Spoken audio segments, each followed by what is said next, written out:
Excelentísimas e ilustrísimas autoridades, señor alcalde del excelentísimo Ayuntamiento de La Coruña, presidentes de las distintas casas regionales y otras asociaciones y amigos.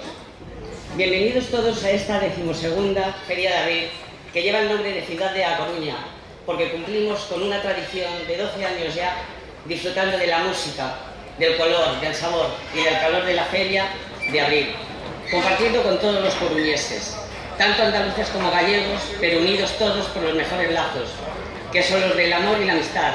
Y esa es la sencilla fórmula de una alegría que llevamos más de 25 años compartiendo con todos nuestros vecinos.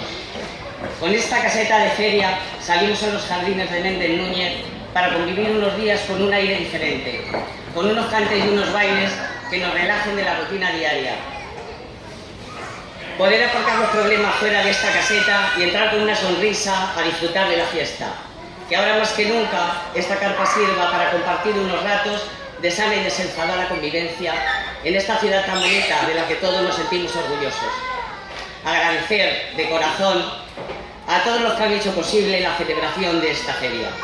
Y como no hay fiesta que se precie sin pregón, hoy tenemos el honor de contar con el privilegio de la presencia y la presidencia del alcalde de La Coruña, don Xulio José Ferreiro Amonde. Nuestro alcalde no solo ha aceptado nuestra invitación para inaugurar la feria, como ya hiciera en el mes de febrero con ocasión del Día de Andalucía, sino que ha aceptado amablemente ser nuestro pregonero. Quisiera, en nombre de todas las familias que componemos la Casa de Andalucía en La Coruña, agradecerles su amabilidad y ponernos a su disposición para todo cuanto podamos contribuir en el enriquecimiento cultural y social de nuestra querida ciudad. Y a continuación, cedo la palabra al excelentísimo señor alcalde.